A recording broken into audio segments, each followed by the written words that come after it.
welcome to the latest edition of the Taco Tuesday podcast. This is Brandon. And this is Jake.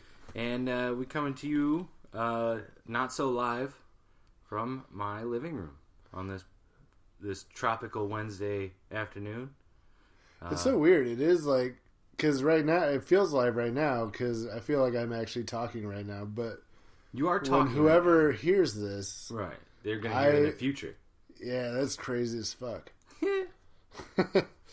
So it's the 10th of January. Right. I actually had to go back and, because it felt like so long since we last podcasted. Right. I had to go and check and make sure. I was like, have we recorded one for 2018 yet? And we did. We did. I think on the first, right? We did it on number one, numero uno. Yeah, man. That's the best way to start out a year, I think. Yeah.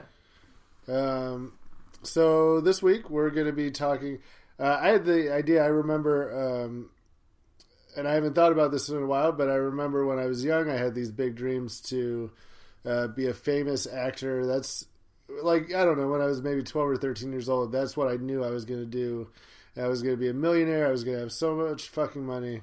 Right. Everybody has those dreams, I think, at one point, right? Probably.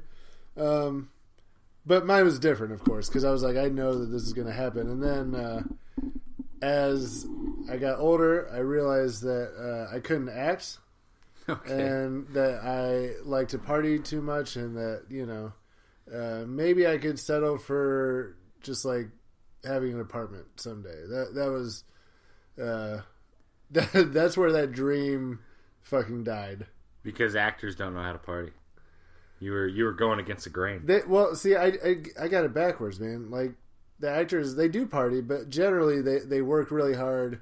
Once they become famous and they don't have to try as hard, then they do more of the party. I just started doing the party. I was like trying to get ready for the inevitable party. You thought, and I forgot that I had to figure out how to act. You thought the party was a prerequisite to the acting. Okay. Right. All right, I can understand that a little bit. So I guess, the topic for this week is, what was your childhood dream? Did you realize that? And is there any way, if you did not realize that we've, kind of parlayed that dream into something similar, or, did you find a new passion? Yeah. Let's talk about it. Yeah. Well, you and I touched on this a little bit earlier. But when I was younger, I remember having like the dream or the desire to be like an architect. Okay. I do like blueprints, and I made shit out of Legos and Connects all the time. Okay. And, I'd make little guns or little houses, buildings, whatever it was. I was always building something like nice. And as I got older, it definitely feels like my dreams kind of became more childish. Okay. Like, go on. Like when I was 7, I was like, what do you want to be when you grow up? Oh, I want to be an architect. Okay. Cool, fantastic. Yeah. Hey, 14-year-old Brandon, what do you want to be when you grow up? I want to be a professional wrestler. What? What? Well, professional wrestlers, I feel like, probably make more money than architects. Sadly, probably about the same, if not a little bit more so, leaning in the. If you become a professional wrestler and end up on like WWE or whatever, yeah. But long term, an architect is probably going to do for sure better. But it makes me laugh a little bit when it's like the 7-year-old you had his shit together. Yeah, and 14-year-old you was like, I want to wrestle in panties. Was like the athletic version of a stoner. Like, yeah. I want to come out wearing my underwear and wrestle other dudes. I think you got some other things lingering there, but little stuff like that kind of makes me chuckle a little bit. Right. Just knowing that 7-year-old me was like, 14-year-old you was an idiot. Yeah, 7-year-old was like, we got our ducks in a row. We know what we want to do. Right. 14-year-old me is like, I'm going to jump out of the rafters playing fucking Real American. 7-year-old you was like, all right, I'm going to be an architect. I'm going to, diversify my portfolio. I'm going to get into stocks and bonds. Right. The 14-year-old you was like, I wonder how many chairs I could break over this dude's head. You know? Exactly. That's exactly what it was. Yeah. Which led to a lot of concussions, which led to me being where I'm at currently. Nice. Yeah, no. So that. What about you?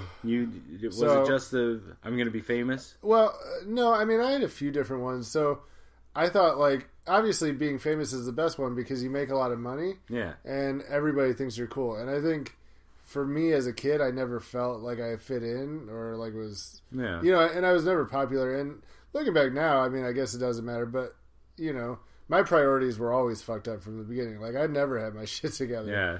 But I just thought, if I'm famous, then everybody will like me. Right. I didn't realize that, like, you have to have a personality and, like, probably be interesting and stuff. That's all extraneous information. Yeah.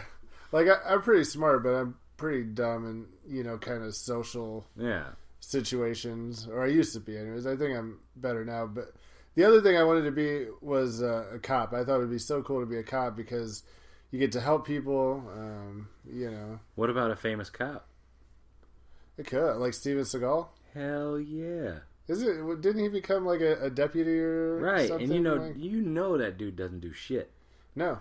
Right. He drinks coffee. Right. Probably hits the gym for like 20 minutes a day. Right. Goes and does some curls and dips out. I'm gonna straighten my hair, put it in a ponytail, and go see what everybody else is doing. Yeah. So, I think the thing with the cops was that I like to do drugs when, I was like a teenager, and I was like, this probably isn't going to mesh well. Right, this won't work. They're not going to like that probably. Right, cops know where to find it. That'd be bad news. That'd be bad for me. Right. Be busting people that... Anyways. I'm going to take this into evidence, right? Sure. Yep. That's it. So I think those were the two main ones. When I got older, I've been through a slew of things that I thought were interesting. The problem is that I never really had the drive or the ability to take rejection enough to like pursue him. For a while, I thought it'd be fun to be a farmer. I was like, you're providing food and stuff for people. It's good, honest work. Yeah. But then I found out what like farmers in training made, and I was like, nope, not gonna do it. You're right. No dice. It's better if you just like, if you're like, if you're born into a rich like farmer family and you just take over the family business. Right. Farmers make good money, especially sure. like big operations. But but you would have had to have been doing it for a while. Yeah. And I just you can grow up like that, but then when I was older, and I started kind of coming out of my shell a little bit because I was real shy as a kid. Yeah. I thought, maybe I could be a comedian. Like I think my friends think I'm funny. The classic like, oh, my friends think I'm funny, so I should probably try stand up. Yeah. And of course, like when I started, I was awful at stand up. And then, but I guess so. To go back, I feel like maybe if I quit everything else and I just devote all my time to doing stand up, I may like get one of those half an hour Comedy Central. Like in 15 years, I may get a like half an hour Comedy Central thing if they're even still doing that. Yeah, and that'll be my claim to fame. But yeah, I don't want this to come off like a brag, but the first time I ever I'd always thought about being an actor or doing stand up when I was younger. It's like they look like they're fucking killing it, and that's what it was too. It wasn't, oh, I want to be an actor because I'm a good actor. I want to be a comedian because I'm super funny. Yeah. I saw people doing those jobs and like, that looks like fun. Right. That looks like the way they're doing it makes it look easy. Right. Like, and all these people love them. Like, sold. I want to do that. Yep. But the first time I actually attempted stand up was because I got asked to be like on an amateur show. I know I only got asked because like, okay, you seem like you'd be able to handle this somewhat. We need somebody to fill a spot. Right. Would you be willing? And they knew like I was eager for attention, so I was like, oh yeah, sure, like I'll do it. Right. So I got a call. I was at Olive Garden, and I remember where I was. It was one of those flashbulb memories. You don't get asked every day to do stand up. I remember. Right. So I was eating with family, and I got a phone call from my buddy Chris Starman, and he said, "Hey, we're doing a stand-up show. It's like a benefit show. Would you like to attempt stand-up?"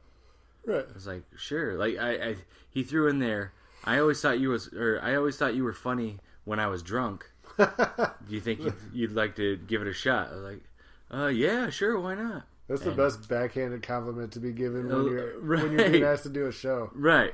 So you're pretty funny, I think. You're right. So I was like, yeah, why not? And I got off the phone. I was like, what the hell am I going to talk about? Like, now, how much time did you have to write a set? He asked for like 5 to 7 minutes of material. But how much time did you have to get ready? In a month. Oh, okay. So I had plenty of time. Like, now, I know for a fact, like, oh yeah, I could put 5 to 7 minutes of new material together, no problem. But then it's like, I've never done this before. Yeah, I don't know how much time. time. Yeah. So, but yeah, like on the phone, I was like, oh, definitely. Like, I love the attention. Let's give this a shot. Right. And I got off the phone. I was like, oh, what the fuck am I going to do? So I spent the next, like, out of that month, I spent the next, like, 2 to 3 weeks just, like, freaking out. Like, what am I going to say? What am I going to say? Right. And then a week before the show is when I actually put together the set. Oh, wow. Yeah. So in that, like, I don't know what it is about my brain, but if you give me a year to do something, I will do it all in the 2 or 3 weeks before the end of that deadline. Right. But I cranked it out the week before the show, and before the show, I remember I was between, I had to go up between Jim Peterson and his ex-wife Edie. Who was going first? I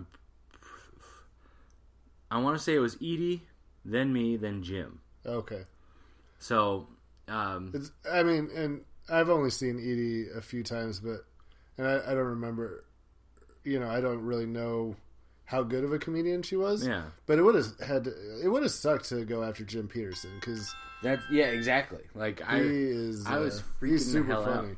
Out. I was freaking out because they told me about Jim. Like, I didn't know anything about the local scene at that time. Right. But they told me, oh yeah, Jim's been doing it for a while. Jim's pretty good. He's got some stuff out there, like on YouTube or whatever. Go check it out. I was like, okay. Yeah, I think he was already doing corporate shows by the time. Yeah. Like 6 years ago when I started, 6 or 7 years ago. So, but they were like, he's got videos over YouTube. Like, go check him out. Okay, yeah, I'll give it a look. And sure as shit, like, I saw it, I was like, whoa. Like, I'm not gonna be able to hold up to these guys. Can I interrupt for one quick second? Jim Peterson, I saw a clip of him. I never heard him do it, but I saw a clip of him on the internet doing this joke that he did, and I thought it was hilarious. And I talked to him about it one time. I was like, hey, do you still do that joke? He's like, no. He's like, I did it a few times, and nobody ever seemed to really like it, so I just threw it away. And it was one of the only times I've ever thought about asking somebody for a joke because I loved it so much. Yeah. So the joke is, he was talking about gas. He's like, he's like, I hate how expensive gas is, Yeah. He's like, I wasn't paying attention the other day, and I had forgotten my wallet, and I was on E. And so I scrounged up whatever change I had in my car, and I parked at the pump. I went in to pay, and I was like, hey, 46 cents on pump 2. She's like, oh yeah, where are you going? Pump 4?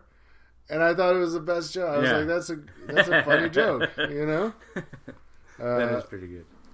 But, anyways, I like Jim Peterson. Yeah. I'm glad you didn't have to go after him. No, well, and that's the thing. After that show, like, talking more and more with Jim, he became, like, a good big brother when it comes to stand-up, and just, like, you could bring whatever question to him, he's like, nah, that sounds stupid, don't do that. Or, oh, yeah, definitely do that, but punch it up with this, Right. He was, like, the troop leader to a bunch of Boy Scouts that were trying to, like, still man the terrain, basically. Yeah. So he was definitely fun to have around.